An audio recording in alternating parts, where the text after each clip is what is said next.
Creo que todos estamos bastante cansados de los problemas con Cataluña, pero es que hace poco di con un libro que explica muy bien los argumentos independentistas y sus falsedades y creo que merece la pena compartirlo. No quiero con esto faltar el respeto a nadie ni trato de expandir ningún odio. Solo quiero tratar de desmontar de manera lógica y apoyándome en los datos disponibles algunos argumentos que han repetido hasta la saciedad los líderes independentistas. Se ha hecho evidente que buena parte de la sociedad catalana no quiere formar parte de España y tiene entre ceja y ceja que se quieren separar, que quieren constituir un país independiente. Pero la cuestión es, ¿cómo hemos llegado a este punto? ¿Cómo se llegó el 1 de octubre de 2017 a convocar un referéndum de independencia y el 27 del mismo mes a publicar una declaración unilateral de independencia? Es evidente que, de una forma u otra, se ha convencido a mucha gente del independentismo, incluso algunos que ni siquiera viven en Cataluña. Pero, ¿cuál es exactamente el argumentario independentista?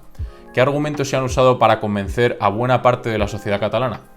Bueno, esta narrativa ha sido impulsada principalmente, aunque hay muchos más, por dos personajes principales: Oriol Junqueras, presidente de Esquerra Republicana de Cataluña, y Artur Mas, el que fuera presidente de la Generalitat de Cataluña entre 2010 y 2016.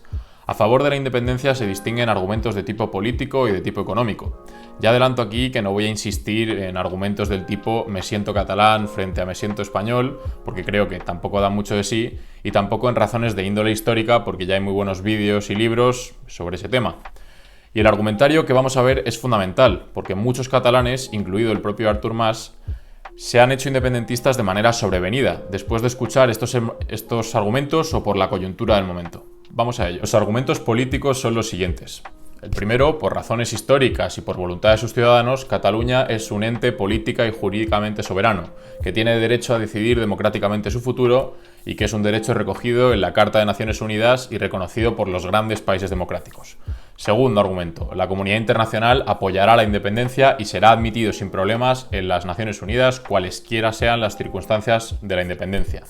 Tercero, la independencia no implica que Cataluña salga de la Unión Europea, ya que es parte de ella y cumple los requisitos exigidos a cada Estado miembro. Palabras textuales de muchos independentistas: la UE no se atreverá a expulsarnos.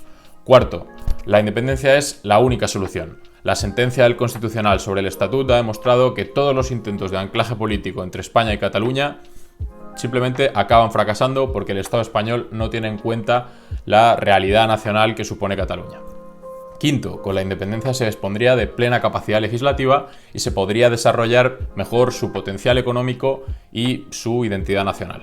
Los argumentos de tipo económico son, de manera muy esquemática, que primero, que Cataluña sufre el mayor expolio fiscal del mundo, y segundo, que la independencia tendría muchas consecuencias positivas y ninguna negativa. Cito algunas: que el efecto frontera sería escaso y solo transitorio, que no tendrían por qué verse afectadas las inversiones internacionales en Cataluña, que se dedican al resto de España, que los bancos catalanes no tendrían que preocuparse porque el BCE les prestara financiación y tampoco porque la mayor parte de su clientela estuviera en España, etc. Todas estas razones se han repetido una y otra vez.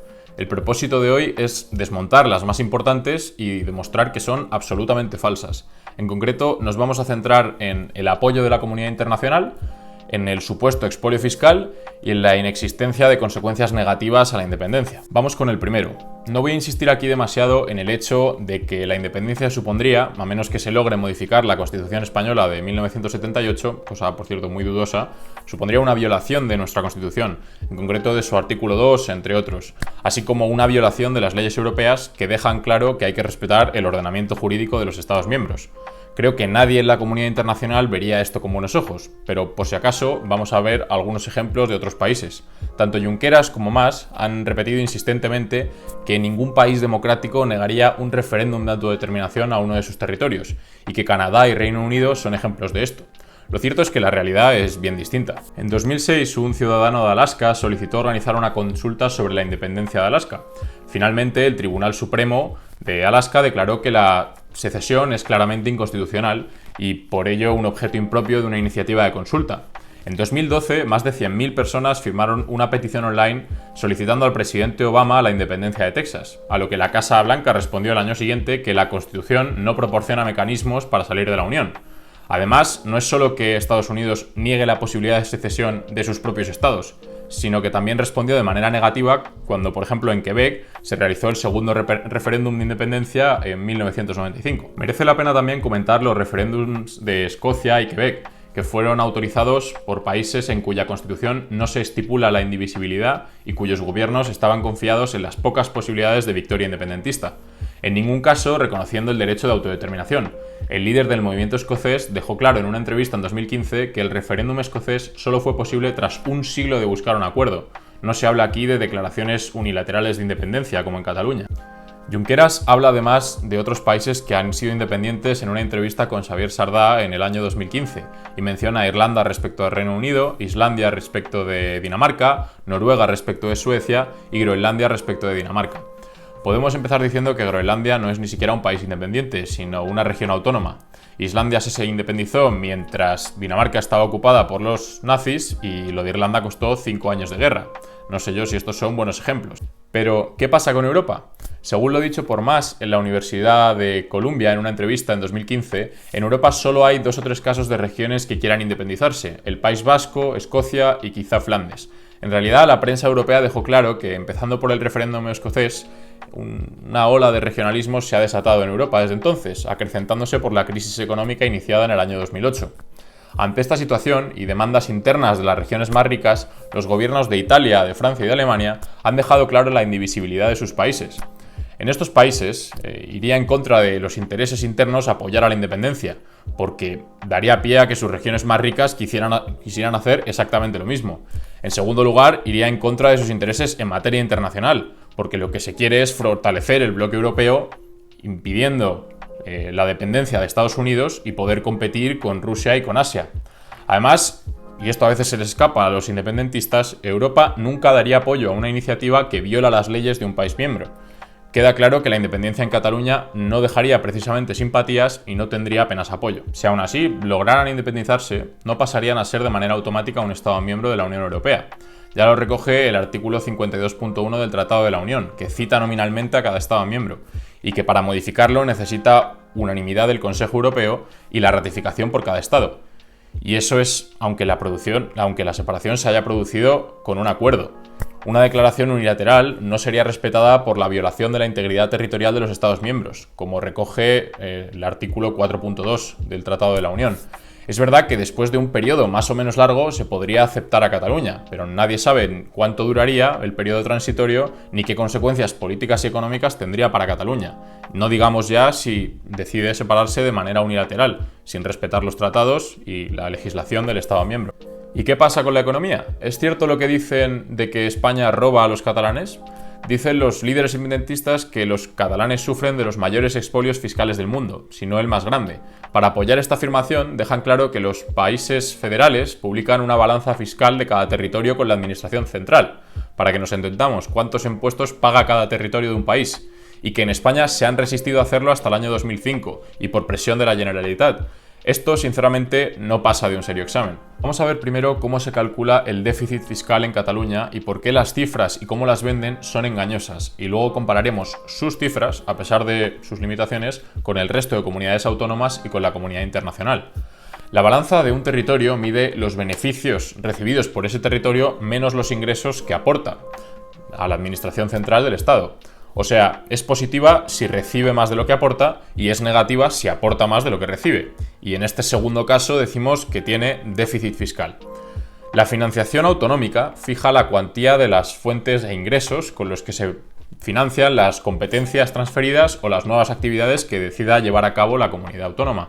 Y el beneficio de la independencia sería la diferencia entre los recursos que se obtendría si se independizase, es decir, que se quedase con los impuestos pagados por los ciudadanos catalanes, y el coste de los servicios que le prestaba el Estado al que pertenecía. No confundir estos 3 conceptos. Tenemos por un lado la balanza fiscal, por otro lado la financiación autonómica y por otro lado el beneficio de la independencia. Evidentemente, las regiones más ricas, debido a las políticas redistributivas que todo Estado democrático actualmente prácticamente tienen o tienden hacia el déficit fiscal.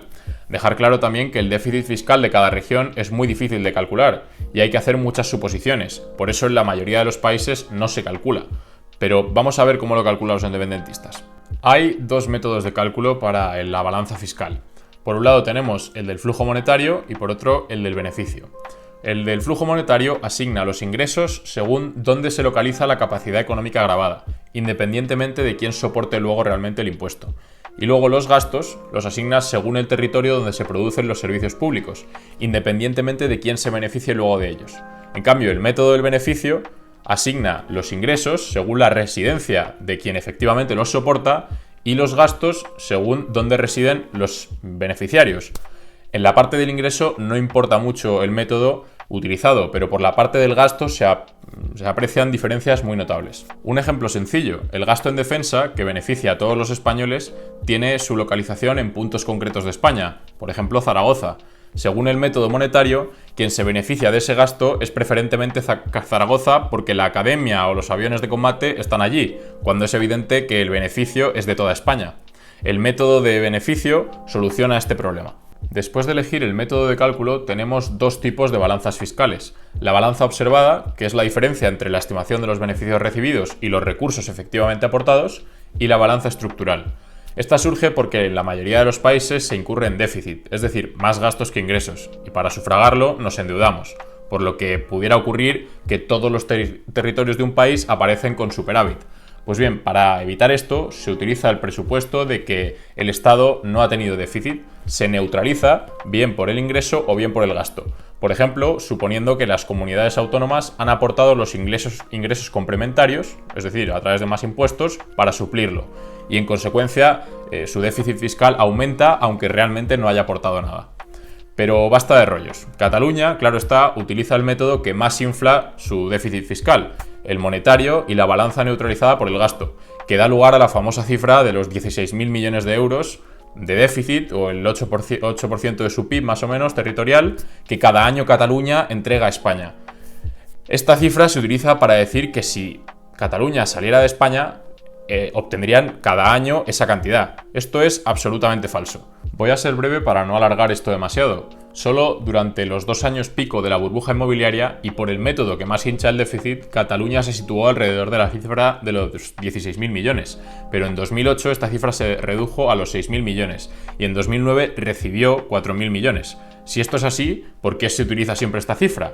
Por 3 motivos principales. Para calcularlo se ha supuesto que los catalanes obtienen gratis todos los servicios que el Estado les aporta desde fuera de Cataluña. Recordad lo que he dicho del ejemplo de la defensa en Zaragoza. Segundo, la mayor parte de esta cifra no son impuestos efectivamente pagados, sino una estimación de los impuestos futuros, porque recordemos que están neutralizando la deuda. Y por último, porque la cifra se ha hecho con suposiciones poco realistas que la subestiman. Recordemos que utilizan el método monetario para calcularlo.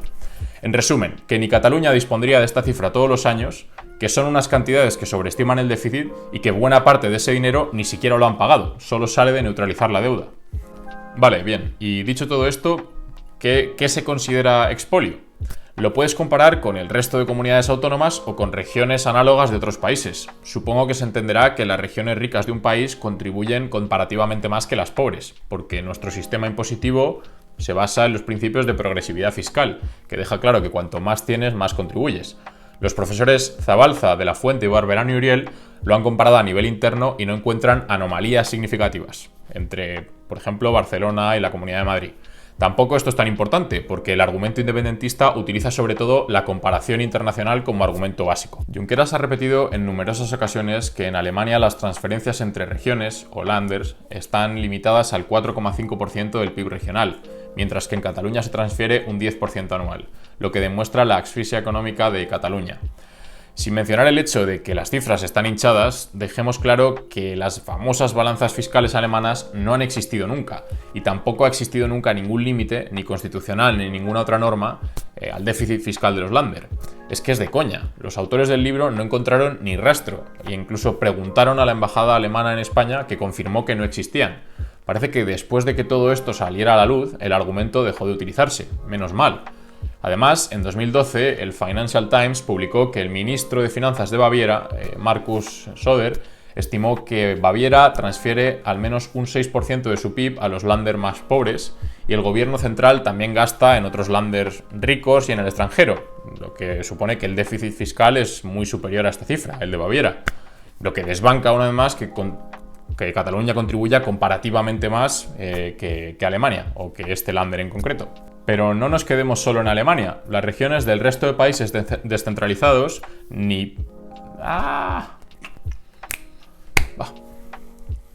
Pero no nos quedemos solo en Alemania. Las regiones del resto de países descentralizados ni publican anualmente las balanzas fiscales ni contribuyen menos que Cataluña. Por ejemplo, en Estados Unidos, que por cierto no publica anualmente nada, en un estudio de la Tax Foundation de 2005 vemos que el método usado para calcular los déficits no se especifica y no podemos saber si es posible compararlo con Cataluña. Esto le da igual a los independentistas, que lo comparan igualmente. Aún así, en el estudio, el estado de Nueva Jersey tiene atribuido un déficit fiscal del 8,8, más alto que el utilizado por los catalanes, normalmente del 8,5, salvo cuando les da por utilizar el del 10. En Canadá, Australia, Bélgica, México e Italia se dan casos parecidos. De los 6 casos de las regiones con un déficit parecido, solo 2 creen que es buen motivo para demandar la independencia o la ruptura con el Estado. Parece que las demandas de independencia tienen más que ver con razones identitarias e emocionales que con un excesivo déficit fiscal, pero esto tienen que utilizarlo, aunque sea mintiendo, para convencer a aquellos que lo primero solo no les convence. Después de todo, vemos como algunos de los argumentos utilizados por el independentismo catalán son como poco deficientes, y creo que es momento de que la gente abra los ojos a la realidad. La independencia es, ante todo, un movimiento nacionalista e identitario, y si su marcha se consigue va a tener consecuencias negativas evidentes, como su reconocimiento por la comunidad internacional o el nivel económico. Es, desde luego, legítimo que un sentimiento o una supuesta cultura te lleve a querer buscar la independencia, pero hay que decir la verdad en la argumentación y tenerlo todo en cuenta. Nos vemos en el siguiente vídeo y un saludo.